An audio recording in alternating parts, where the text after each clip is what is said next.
TH Football Club. Le décrassage. Casting du jour, bonjour. Ses oreilles sont partout à Sclessin, mais lui est en studio aujourd'hui. Je parlais de Kevin Sauvage. Salut Kevin. Salut les gars.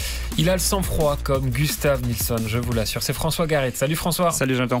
Et il n'a jamais été exclu de sa carrière, je peux vous le garantir. Il n'est pas Benito Raman, c'est Romain van der Pluijm. Salut Romain. Bonjour. Et vous le savez, dans le décrassage, l'important, c'est les 3 points. L'important, c'est les 3 points. Et Romain, je me tourne vers toi avec cette question un petit peu provocatrice. Pourquoi Anderlecht est-il si inoffensif après ce 0-0 amusant, mais quand même triste offensivement, face à l'Antwerp, avec un chiffre quand même à retenir, 0, comme le nombre de tirs cadrés par le Sporting durant toute la rencontre. Je pense que c'est Raymond Goethals qui disait toujours « pas de shot, pas de goal ». Voilà, je pense que j'ai résumé le problème principal d'Anderlecht, parce qu'Anderlecht s'est créé des possibilités, je ne vais pas appeler ces occasions parce que ça ne l'était pas, mais dans le jeu ça tournait pas mal, mais quand ils arrivaient dans les 20 mètres adverses, ils semblaient tétanisés, ils semblaient vouloir plus jouer à la baballe, faire la petite passe au lieu de frapper. Et Rimmer, qui ne voit que le positif, qui est un peu dans un monde de bisounours, a quand même dit « Ouais, d'habitude, je dois dire à mes attaquants qu'ils shotent trop et qu'il faut parfois regarder un petit peu autour d'eux. Ici, je dois les pousser à shotter tellement ils shotent pas assez. » Donc voilà, je pense que le problème est là. Kevin, ça te surprend ce déficit de qualité ? Non, oui, clairement. Quand on sait d'où vient Anderlecht, j'ai regardé le match hier. Ils pouvaient jouer 120 ans, ils auraient jamais marqué. Je serais pas resté en tribune sans longtemps. Non, mais enfin, allez, ils jouent à 10 aussi, j'ai l'impression, parce qu'effectivement, c'est un fantôme qu'il y a devant, il y a personne. On va certainement revenir sur Benito Raman, outre le QI footballistique et le QI tout court du joueur, il n'y a pas d'attaquant. On voit que les joueurs, comme on en parlait justement, comme Dreyer, cherchent quelqu'un qui n'est pas là. Donc c'est assez hallucinant de voir qu'Anderlecht est en tel déficit offensif, ça fait peur. Romain, tentons quand même de défendre un petit peu Benito Raman. Seul en pointe, c'est pas du tout son poste, c'est peut-être le seul argument qu'on peut proposer justement pour un petit peu tenter de le défendre. C'est gentil de ta part, je pense, de sortir ça, parce que oui, c'est clairement pas... Il a été amené à l'époque de Compagnie pour jouer dans le 4-4-2 de Compagnie avec un attaquant plus qualitatif et que lui soit l'attaquant travailleur autour. Fine, mais ici seul, c'est juste parce qu'il est la seule solution actuellement, vu que tout le monde est parti, Silva et Esposito. Donc oui, ça s'explique, mais le geste qu'il fait pour être exclu... C'est pour être exclu. Hein, oui, je ne comprends pas. Ok, dans l'adrénaline du match, il oublie peut-être. Après, il fait une bêtise avant, il fait un mauvais geste avant. Mais il a quasi 30 ans, Benito, je pense. Oui, 28, voilà. Il a quand même assez de maturité. Il a joué un titre avec Gand, il a joué à Schalke. Il a quand même cette expérience normalement pour ne pas faire ce genre de petits gestes idiots à 80 mètres de son but. On le rappelle quand même, il n'y avait aucune raison intrinsèque de le faire. Donc c'est bien gentil de chercher les excuses, mais là, il est descendu encore 2-3 crans dans la hiérarchie d'Anderlecht. Plus que jamais, il y a urgence. On est à quelques heures de la fin du mercato d'hiver. Les efforts vont se concentrer sur la venue d'un ou de plusieurs attaquants. Oui, le back gauche, c'est quasi fait avec Harry Toffolo, donc ça c'est une bonne nouvelle parce que c'est vraiment un poste où il y a besoin de renfort, même si Sardella, je tiens à le préciser, a fait vraiment un très bon match hier, et c'est à noter. Et oui, il faudra voire pour moi 2 attaquants, vu ce que Raman a encore montré, vu que Struiken c'est pas un pur neuf, en tout cas pas pour jouer seul en pointe. Visiblement, Radkov, l'attaquant serbe qui pistait, il y a pas mal de concurrence de la part de Parme, donc il pourrait leur filer sous le nez, mais il faudra pour moi un véritable attaquant titulaire. Radkov c'était plus une solution d'avenir à moyen terme, mais il faut maintenant un attaquant qui peut affirmer, arriver en disant je suis le numéro 1, je vais marquer des buts. Courage à Fred Berg parce qu'il a plus que 36 heures pour le trouver. Il va falloir se montrer très créatif. En tout cas, François, ça te surprend qu'il y ait un tel déficit de qualité à ce moment de la saison Anderlecht devant? On voit qu'il y a un manque de confiance énorme et de la frustration. Benito Raman par exemple, voilà, c'est clairement un manque de confiance. On lui répète qu'il y a un autre attaquant qui va arriver. Je pense que pour lui ça doit pas être évident non plus, mais bon, quand on voit les stats, je pense qu'il a mis 3 buts en championnat, dont 2 contre Zul qui n'ont même pas rapporté de points, donc voilà, c'est clair que dans sa tête ça doit être très compliqué. Est-ce qu'il va partir? C'est aussi une question, parce que vu son faible temps de jeu, c'est ce qu'il voulait en tout cas cet été. Il avait dit je veux plus vivre une saison comme l'année passée où il avait été cantonné sur le banc avec Kwame Zirkzee qui était titulaire et lui qui était le meilleur super sub d'Europe quand même, mais qui ne faisait que monter au jeu et ça le frustrait.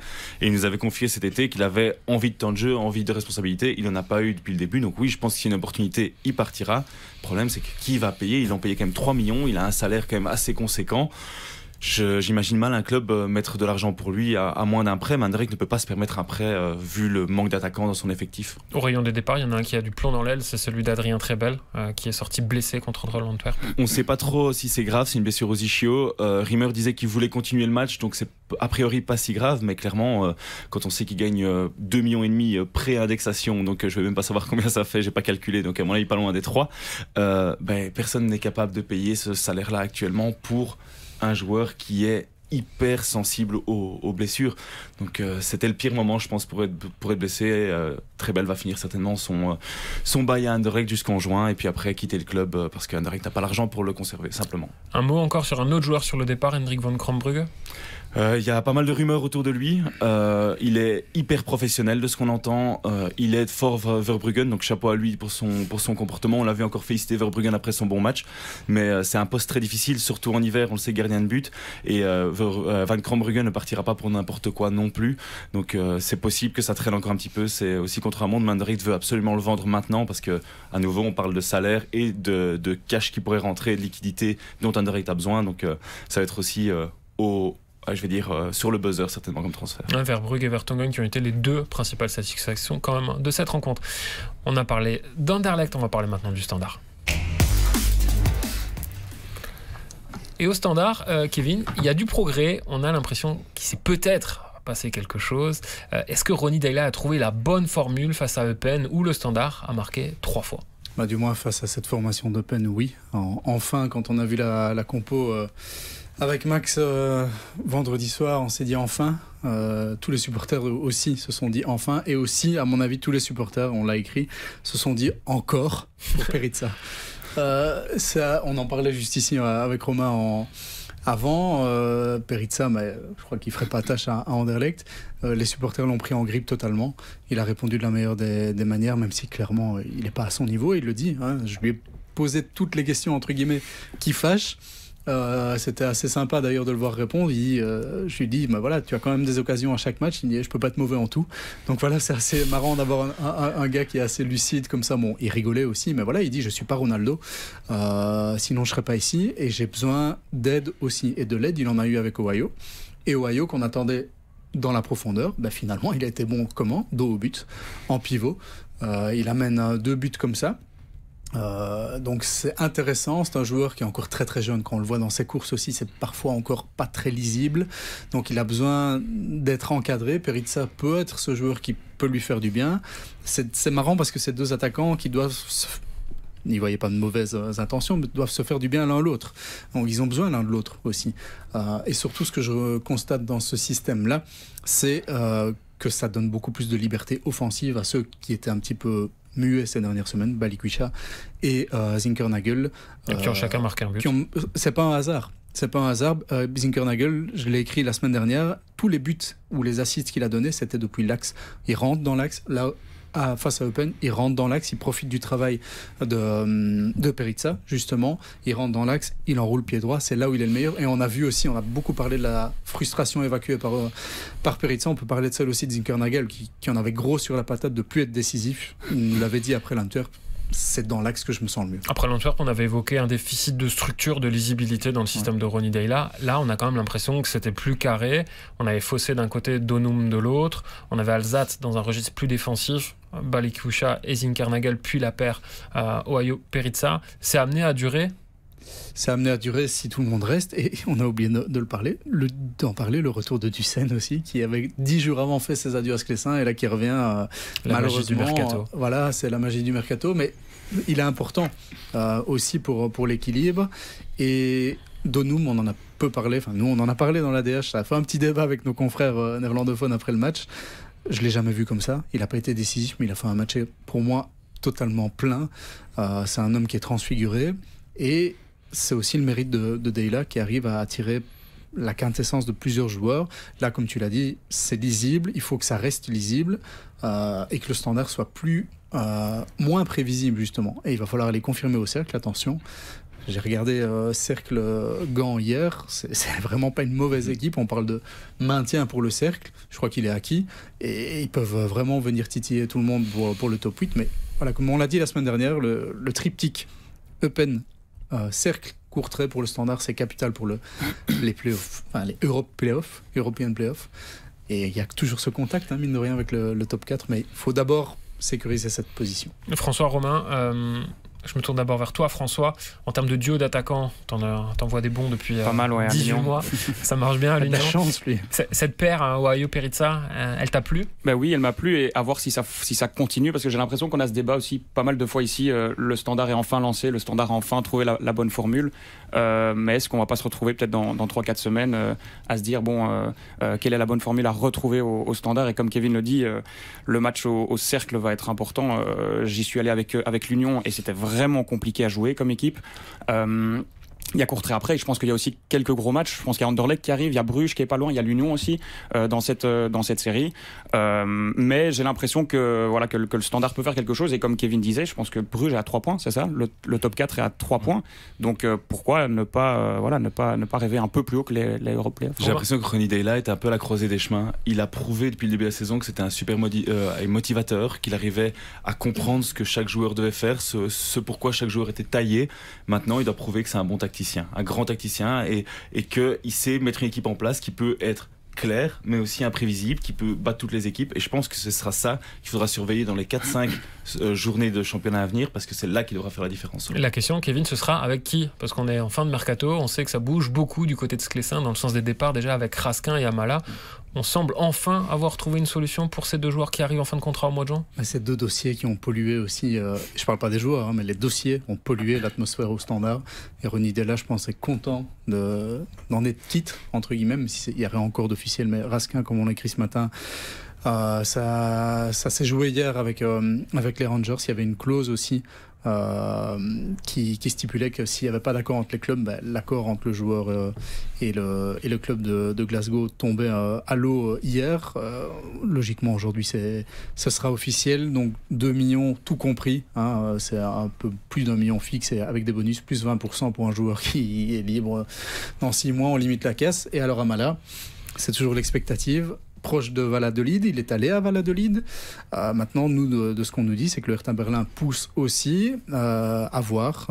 C'est tellement imprévisible dans ce dossier-là aussi, ça va se jouer jusqu'au bout.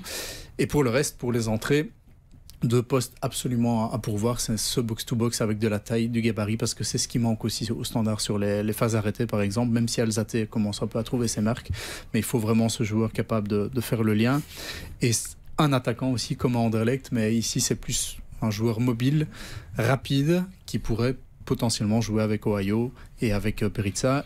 Et de ce qu'on me dit, ce sera un profil qui peut aussi jouer assez polyvalent, qui peut aussi jouer sur les côtés. Donc on le sait, on le savait, c'était annoncé clairement, ça se jouera jusqu'à 23h59. Donc on va commander des pizzas tranquillement demain.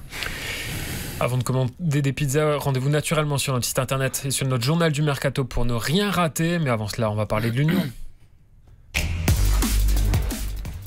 Et à l'Union, il y a eu un départ, c'est celui de Dante Van Zer, François. Mais est-ce que le recrutement n'est pas déjà fait en interne avec Gustav Nilsson, qui a été encore une fois décisif sur la pelouse de Charleroi ce samedi ? Ben oui, c'est pas la première fois qu'on se dit mince, il y a un départ, ça va être difficile de le combler. On en avait parlé avec Matsu, on voit ce que fait Gerhardt. On en a parlé avec Nielsen, on voit ce que fait Linen dans un autre style. Undav, Mitoma. Et ici, Van Zer, on s'est dit que ça allait être compliqué de le remplacer, que ça allait être compliqué de le remplacer rapidement. Et finalement, Van Zer n'est même pas encore officialisé du côté de New York que Vertessen est déjà présent, et que Nilsson marque beaucoup, et marque aussi surtout des goals importants. Ici, il marque le seul goal du match. Il l'avait déjà fait contre Braga, contre le Cercle, contre Louvain, dans des victoires à chaque fois 1-0 ou 0-1. Donc oui, clairement, c'est un autre style de joueur, Nilsson, par rapport à Van Zer, mais c'est un joueur qui a déjà marqué beaucoup de points. Et Petite statistique, j'ai un peu regardé et ça m'a un peu étonné. Finalement, il a déjà marqué plus que Boniface. Il a déjà marqué un but de plus. Bon, il fait moins d'assists, mais il a déjà joué, il a joué moins de 800 minutes alors que Boniface en a joué 2000. Et pourtant, il a marqué un but de plus. Donc, un but toutes les 82 minutes, hein, pour être précis. Voilà, donc ça se voit que voilà, c'est clairement un autre style de joueur que Boniface qui aime bien voilà, descendre un peu bas sur le terrain, jouer dos au but. Nilsson, c'est plus un grand attaquant de rectangle qui va mettre sa tête qui est souvent bien placée. Mais malgré ça, il a des qualités de finition. On l'a encore vu samedi contre Charleroi. Honnêtement, moi, je n'y croyais pas trop dans ce joueur en début de saison. Il y a eu ce doublé contre Braga. On s'est dit, ben voilà, il a sauvé l'Union une fois. Maintenant, il va retourner sur le banc et on va plus trop entendre parler de lui. Bah, finalement, est-ce que ça va pas être lui qui va être le deuxième attaquant titulaire à côté de Boniface d'ici la fin de saison? Romain, c'est typiquement le genre de profil dont tu aurais besoin d'Anderlecht. Oui, et d'ailleurs, je tiens à m'excuser auprès de Nilsson parce que j'avais dit à l'époque que je le trouvais pas incroyable, mais chaque semaine, il me donne de plus en plus tort parce que c'est vraiment un pur tueur. J'ai l'impression qu'il lui faut qu'une demi-occasion et c'est un profil rare. Faut être honnête, il faut l'accepter comme il est. C'est pas un joueur esthétique. Honnêtement, il fait pas rêver. C'est pas lui qui va faire lever les foules, mais son enchaînement contrôle frappe du gauche pour marquer, c'est pour moi du très haut niveau pour un attaquant. Donc s'il continue comme ça, ouais, il va faire très mal. Et à la place de Guéras, j'y touche pas et je le laisse tranquillement sur le terrain. Ah, Kevin, il y a beaucoup de spontanéité finalement dans le jeu du Suédois. Oui, et puis on en discutait aussi avant, il y a beaucoup de bons attaquants dans notre championnat, pas dans les clubs qui nous occupent, Romain et moi. Ouais, allez, sans faire offense à ceux qui y sont, mais on parlait d'Janssen aussi. Nilsson, c'est un peu le même profil, c'est pas le joueur le plus beau à voir jouer, mais quelle efficacité. Voilà, c'est tout ce qu'on demande à un attaquant. Et voilà, il a le sourire, il a raison, et comme dit Romain, Guéras doit continuer à le faire jouer, et si ça peut aider bonifier Boniface, j'y arriverai aussi, qui a marqué moins que lui maintenant. L'Union, c'est surtout incroyable aussi de voir la vitesse de réaction des dirigeants de l'Union. Je crois que c'est là où il faut aller creuser et féliciter, limite pour les autres clubs, prendre des notes, ou alors aller chercher même les dirigeants de l'Union, parce que on les attend pas, ça fait pas de bruit, il n'y a pas de rumeur, puis boum, ça tombe, il y a une décision, et je suis sûr et certain que le joueur qui vient d'arriver va faire du bien aussi à cette équipe. Ouais. C'est une gestion parfaite. Chris O'Loughlin a toujours un coup d'avance, finalement, Romain. Oui, et j'aimerais vraiment que d'autres clubs s'en inspirent. Honnêtement, c'est toujours du recrutement intelligent. On a beaucoup dit oui, mais ils sont aidés par Brighton, etc. Il n'y a pas que ça. Franchement, les têtes pensantes de l'Union actuelle sont vraiment brillants. Je vais utiliser le terme brillant parce que je ne sais pas si François peut citer des gros échecs de recrutement pour le moment. La balance, en tout cas, des pour et contre est à fond dans les pour.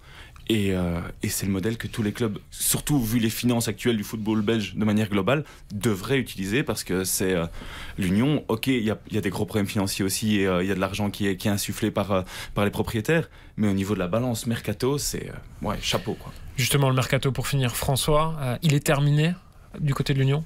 A priori, en termes d'entrée, il est terminé. Puis voilà, peut-être qu'il y aura un ou deux départs de joueurs en manque de temps de jeu, comme par exemple Rodriguez, le joueur qui avait été formé au Real de Madrid. Qui est peut-être l'un des seuls échecs. Oui, voilà, finalement, c'était peut-être un pari raté a priori. Il est plus du tout dans les sélections, donc à voir s'il va rester ou non. Et voilà, d'autres joueurs comme Victor Bone, par exemple, le défenseur belge, qui ne joue pas non plus. Donc voilà, peut-être un ou deux départs de joueurs en manque de temps de jeu, mais sinon pour le reste le mercato semble terminé à l'Union. On suivra ça en tout cas très près dans un nouvel épisode du Décrassage, avec une semaine très importante pour l'Union qui affronte l'Antwerp en demi-finale aller de la Coupe de Belgique, et je vous souhaite en tout cas une très bonne journée et à très bientôt sur DH.be et sur LN24. À bientôt, salut. DH Football Club, le Décrassage.